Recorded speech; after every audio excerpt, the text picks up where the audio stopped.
اعوذ باللہ من الشیطان الرجیم، بسم اللہ الرحمن الرحیم۔ آج سورۃ البقرہ کا 6واں رکوع ہے۔ 5ویں رکوع سے یہ اللہ تعالیٰ نے سلسلہ شروع کیا کہ جو بنی اسرائیل ہیں ان کے اندر جو خرافات آ چکی ہیں، اگر وہ خرافات دور کر لیں تو اللہ تعالیٰ ان کو دوبارہ بلندیاں عطا فرمائے گا۔ وہ خرافات کیا تھیں؟ ایک تو یہ کہ وہ اللہ کے علاوہ دوسرے لوگوں سے ڈرنا شروع ہو گئے تھے۔ دوسرا یہ کہ حق بات کو وہ باطل کے ساتھ گڈ مڈ کرتے تھے، یعنی صحیح اور کھری بات نہیں کرتے تھے بلکہ بیچ میں ملا کے بات کرتے تھے، حق کو چھپاتے تھے، اللہ تعالیٰ کی آیات کو تھوڑی قیمت پر بیچ ڈالتے تھے۔ اب اللہ تعالیٰ کی آیات کوئی سیب کیلا تو نہیں ہے کہ اس کو بیچا جائے، اس کا مطلب یہ ہے کہ آپ کسی سے پیسے لے کے غلط فتویٰ دے دیں یا غلط مسائل بیان کریں یا صحیح بات کو چھپا لیں کیونکہ آپ کی روزی رکتی ہے یا کوئی آپ کا جو انکم ہے وہ رکتی ہے، جیسے کہ آج کل کے معاشرے میں تقریباً ہو رہا ہے۔ اور نماز انہوں نے چھوڑ دی تھی، زکوٰۃ نہیں دیتے تھے اور زکوٰۃ کی جگہ انہوں نے سود کو اپنی زندگی میں شامل کر لیا تھا، اور سود یہودیوں کی لائی ہوئی چیز ہے۔ وہ کہتے تھے باقی چیزیں بھی تو، تجارت بھی تو منافع کے لیے ہوتا ہے، تو اس لیے پیسہ دے کے پیسہ کمانا بھی اس میں کوئی حرج نہیں ہے۔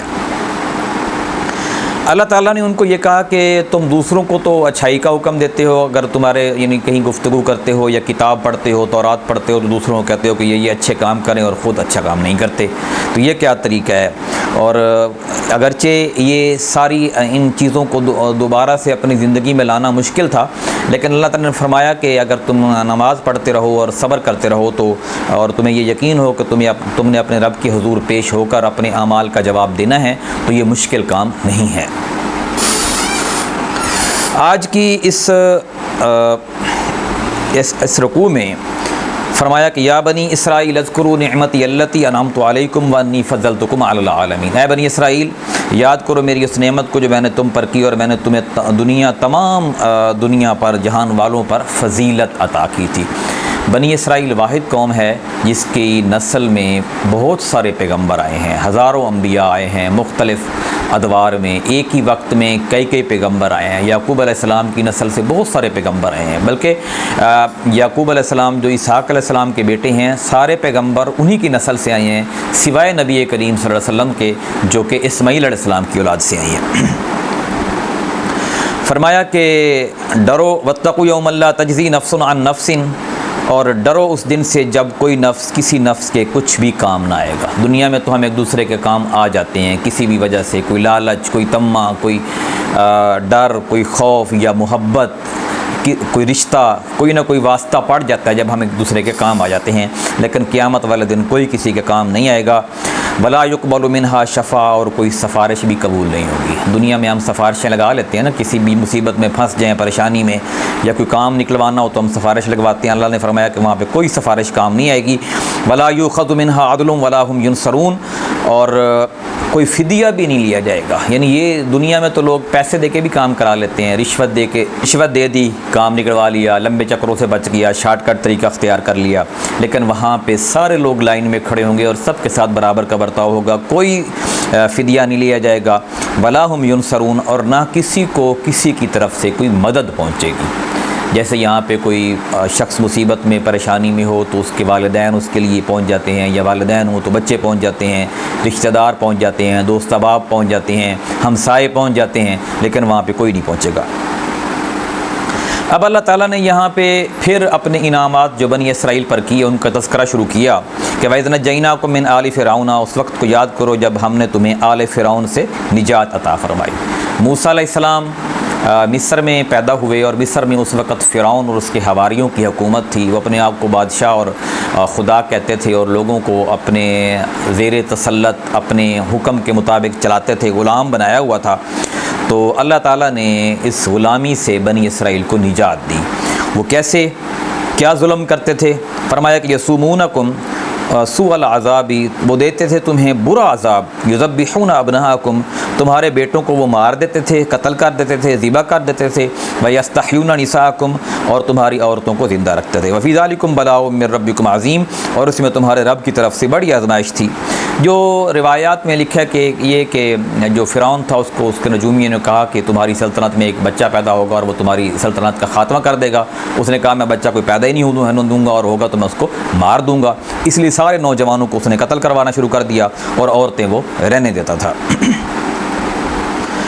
وَإِذْ فَرَقْنَا بِكُمُ الْبَحْرَ، اور اس وقت کو یاد کرو جب ہم نے تمہارے لیے سمندر کو پھاڑ کر فَأَنْجَيْنَاكُمْ، اور تمہیں نجات دی، وَأَغْرَقْنَا آلَ فِرْعَوْنَ وَأَنْتُمْ تَنْظُرُونَ، اور آل فرعون کو تمہارے دیکھتے دیکھتے غرق کر دیا۔ یعنی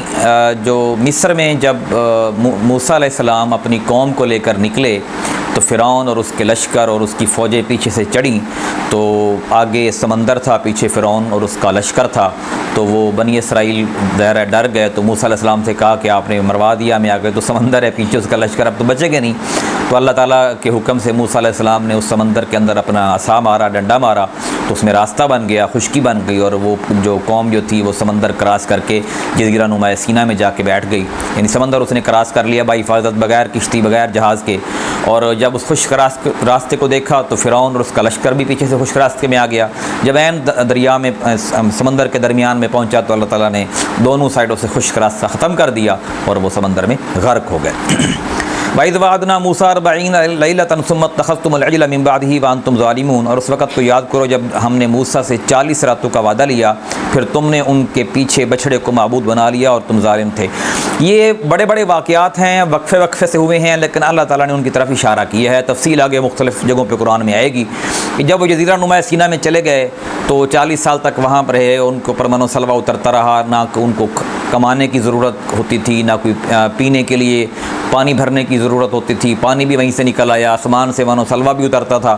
موسیٰ علیہ السلام کو اللہ تعالیٰ نے کوہ طور پر بلایا اور کہا کہ یہ تورات ان کے حوالے کی، اور کہا کہ یہ اپنی قوم کو تورات پہنچاؤ اور اس کے مطابق تمہاری قوم جو ہے وہ زندگی بسر کرے۔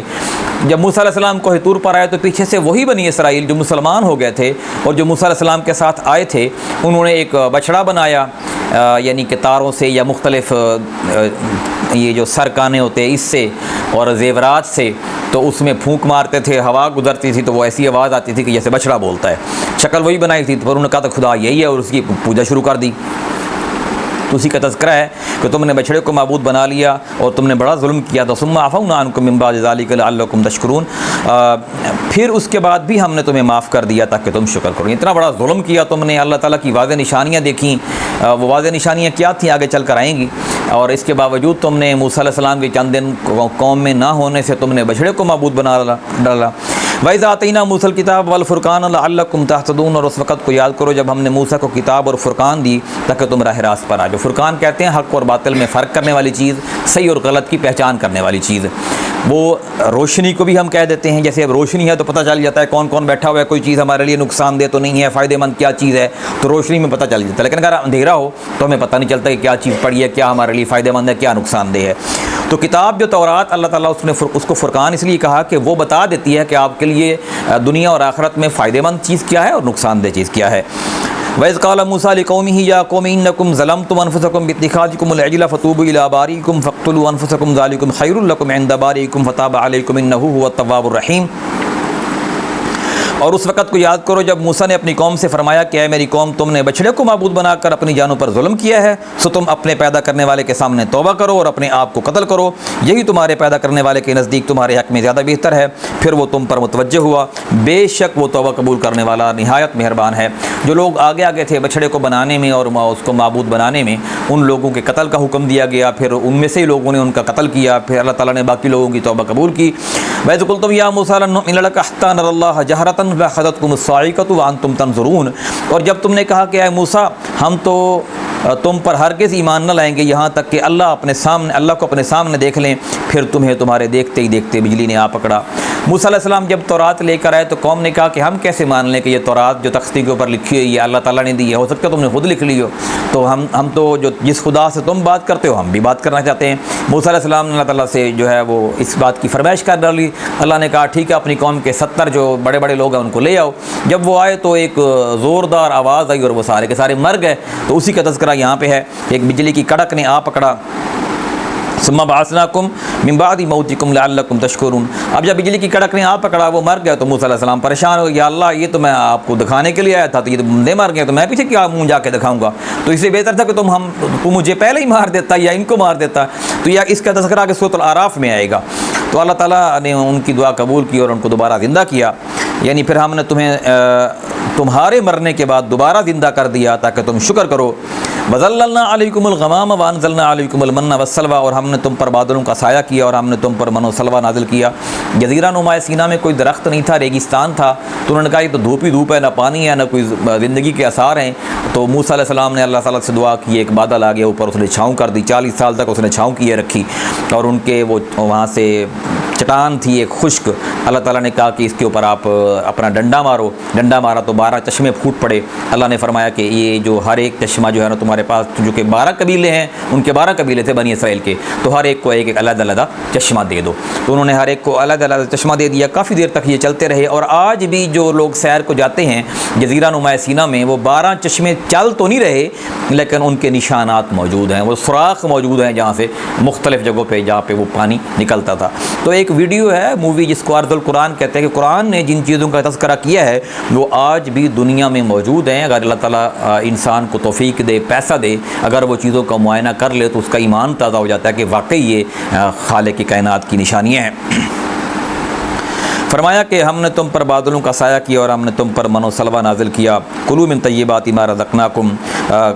کھاؤ تم سب سے پاکیزہ چیزیں جو ہم نے تمہیں عطا کی ہیں۔ وما ظلمونا ولکن کانوا انفسهم یظلمون، اور انہوں نے ہمارا کوئی نقصان نہیں کیا لیکن وہ اپنی جانوں پر خود ہی ظلم کرتے رہے، یعنی بار بار نشانیاں دیکھتے رہے اور بار بار نافرمانیاں کرتے رہے۔ وَإِذْ قُلْنَا ادْخُلُوا، اور جب ہم نے کہا کہ داخل ہو جاؤ هذه القرية، اس شہر میں، فَكُلُوا مِنْهَا حَيْثُ شِئْتُمْ رَغَدًا وَادْخُلُوا الْبَابَ سُجَّدًا وَقُولُوا حِطَّةٌ نَغْفِرْ لَكُمْ خَطَايَاكُمْ وَسَنَزِيدُ الْمُحْسِنِينَ، اور جہاں سے چاہو با فراغت کھاؤ اور دروازے میں سجدہ کرتے ہوئے داخل ہو جاؤ اور کہتے جاؤ الہی معاف کر دے تو ہم تمہاری خطاؤں کو معاف کر دیں گے اور نیکی کرنے والوں کو ہم مزید عطا فرمائیں گے۔ ایک شہر کا تذکرہ ہے جس کو بنی اسرائیل کو حکم نازل ہوا کہ اس شہر کو فتح کرو اور اللہ تعالیٰ کی فرما برداری کرتے ہوئے اس میں داخل ہو جاؤ تو اللہ تعالیٰ تمہیں یہ شہر کی فتح نصیب کرے گا اور اس کے ذریعے سے رزق دے گا۔ لیکن انہوں نے جو لفظ کہا گیا تھا مغفرت کا اس کو بدل ڈالا تو پھر اللہ کا عذاب ان پر نازل ہوا۔ فبدل الذین ظلموا قولا غیر الذی قیل لهم فانزلنا علی الذین ظلموا رجزا من السماء بما كانوا یفسقون، پھر ظالموں نے بات کو بدل ڈالا جو اس کے علاوہ تھی جو ان سے کہی گئی تھی، چنانچہ ہم نے ظالموں پر آسمان سے عذاب نازل کیا اس وجہ سے کہ وہ نافرمانی کرتے رہے تھے۔ یعنی اللہ تعالیٰ کی نشانیاں بھی دیکھتے رہے اور اللہ تعالیٰ کے احکامات کی سراسر خلاف ورزی بھی کرتے رہے، پھر بھی اللہ تعالیٰ ان کو معاف کرتا رہا، اور یہ قوم چلتی چلتی آج تک موجود ہے اور آج تک یہ نافرمانیوں پہ لگے ہوئے ہیں۔ تورات پڑھتے ہیں لیکن اس کے مطابق عمل نہیں کرتے، اس کو قائم نہیں کرتے، دوسروں کو تو کہتے ہیں کہ اچھائی یہ ہے اور خود اس پر عمل نہیں کرتے۔ اب آپ دیکھیں کہ بنی اسرائیل میں خاص یہ جسے اسرائیل ایک ملک آباد ہے، ساری دنیا کے اوپر ظلم و ستم یہی کر رہا ہے، ہر ملک کے ساتھ اس نے پنگا لیا ہوا ہے، لبنان پر حملے کرتا ہے، شام پر کرتا ہے، اردن پر کرتا ہے، سعودی عرب، اس نے کوئی ایران ہے، اس نے کوئی ملک نہیں چھوڑا جس کے ساتھ اس نے ظلم اور زیادتی نہ کی ہو۔ اور جب کہ اس سے اگر بات کی جائے تو وہ کہتے ہیں کہ یہ دنیا ہے ہی یہودیوں کے لیے اور باقی اس کے سامنے جو ہے وہ کیڑے مکوڑے ہیں۔ بہرحال اللہ تعالیٰ ہم ان کی سازشوں سے باخبر رہنے کی توفیق عطا فرمائے اور ہمیں جو غلطیاں ان کے اندر آئیں ہمیں ان غلطیوں سے بچائے، کہیں ہم اللہ تعالیٰ کی پکڑ میں نہ آئیں۔ جزاکم اللہ۔